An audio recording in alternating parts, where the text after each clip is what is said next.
Hello students, this is Amit Tiwari, your economics teacher. Students, in today's video lecture of statistics, we will discuss the different sources from where we collect secondary data.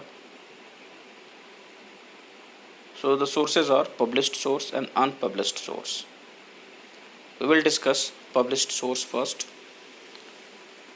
The important published sources from where we collect secondary data are government publications, semi-government publications, reports of committees and commissions, publications of trade associations, publication of research institutions, journals and papers, publication of research scholars, international publications, etc. And we will discuss each and every source in detail. We'll start with government publications. So, Ministry of Central and State Government publishes varieties of statistical data, and these data are published by government, so they are very reliable.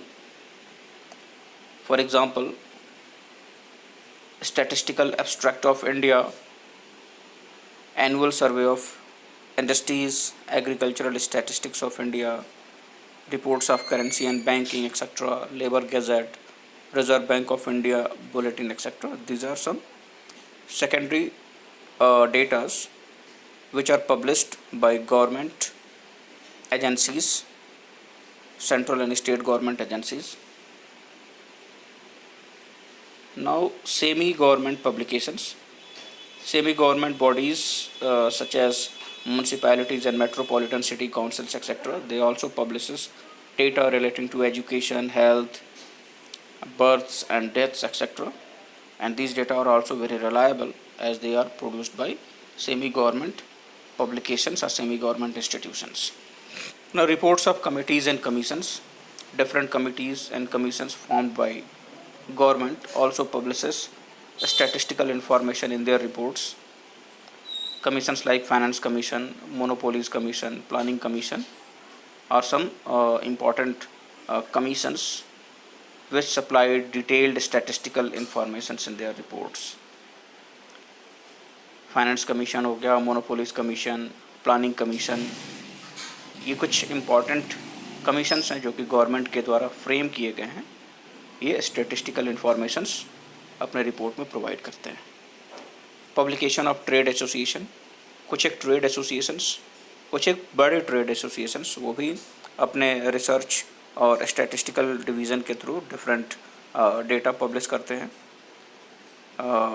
जैसे कि sugar mill association एक trade association है जिसमें वो sugar industries जो कि India में exist करती हैं उनके बारे में इंफॉर्मेशंस अपने रिपोर्ट में पब्लिश करता है.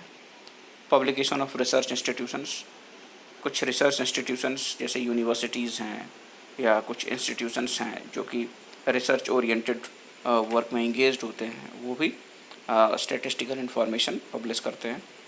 For example, Indian Statistical Institute, National Council of Applied Economics Research publishes a variety of statistical data on regular basis.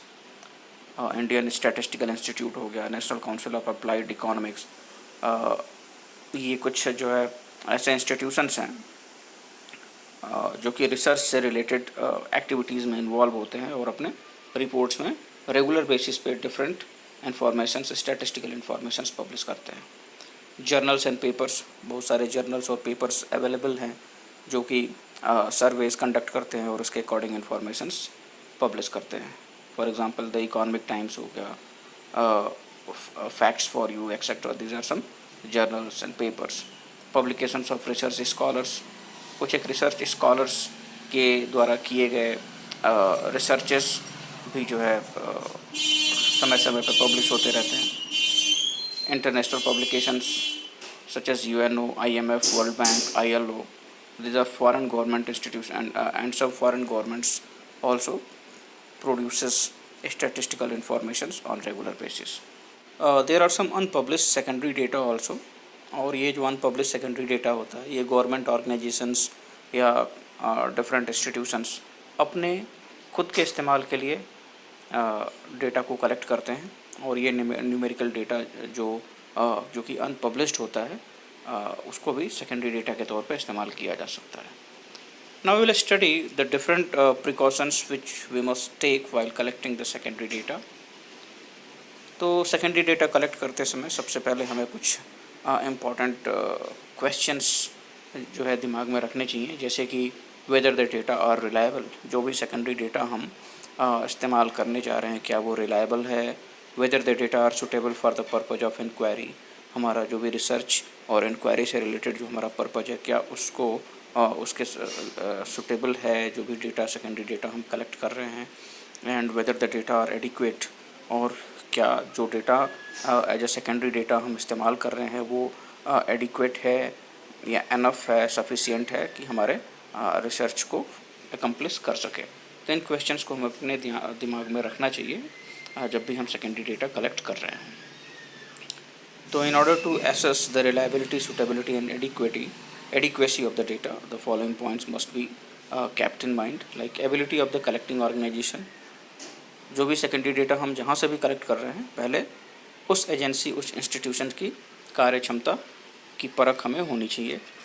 Objective and scope, one should note the objective of collecting data as well as the scope of investigation. Data should be used only if the objective and scope of the study are undertaken earlier match with the objective and scope of the present study. जो भी हमारी present study है, जो भी research हम कर रहे हैं उससे रिलेटेड जो भी सेकेंडरी डेटा हम पिक करने जा रहे हैं उसकी सूटेबिलिटी हमें चेक करनी होगी, उसका ऑब्जेक्टिव, उसका स्कोप हमें चेक करना होगा कि इनिशियली जब वो डेटा कलेक्ट किया गया था क्या वो अपने ऑब्जेक्टिव और स्कोप को फुलफ़िल कर रहा था। Next, the method of collection, किस मेथड से सेकेंडरी डेटा को कलेक्ट किया गया है इसकी भी जानकारी हमें होनी चाहिए। Time and condition of collection, किस समय और किस अवस्था में डेटा को कलेक्ट किया गया है, सेकेंडरी डेटा को कलेक्ट किया गया है और उसको पब्लिश किया गया है, इस बात का भी ध्यान हमें अपने डेटा कलेक्शन प्रोसेस में रखना चाहिए। डेफिनेशन ऑफ यूनिट, और यूनिट जो भी डिफरेंट यूनिट्स को इस्तेमाल किया गया है क्या वो यूनिफॉर्म है या नहीं है, इसकी जानकारी भी होनी चाहिए। Accuracy of the data should also be checked if the available data do not confirm to the acquired degree of accuracy this should be discarded. Accuracy भी हमें चेक करनी चाहिए, अगर वो एक्यूरेट नहीं है तो हमें उस डेटा को डिस्कार्ड कर देना चाहिए। Now two important source of secondary data, census of India and reports and publication of national sample survey office. ये दो एजेंसीज़ हैं इनके थ्रू हम बहुत ही इंपॉर्टेंट सेकेंडरी डेटा कलेक्ट करते हैं, जिसमें कि सेंसस ऑफ इंडिया है और दूसरा reports and publication of national sample survey office. तो सेंसस ऑफ इंडिया के बारे में हम डिटेल में डिस्कस करेंगे यहाँ पे। Census of India is a decennial publication of the government of India. It is published by registrar general and census commissioner.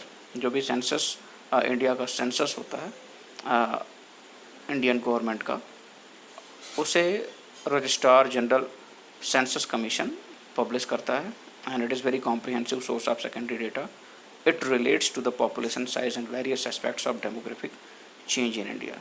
जो भी 10 साल के अंतराल पे डेमोग्राफिकल चेंजेस आए हैं, पॉपुलेशन के साइज़ में चेंज आया है, उसकी एक बहुत ही गहरी और बहुत ही विस्तृत स्टडी को ये सेंसस ऑफ इंडिया शो करता है।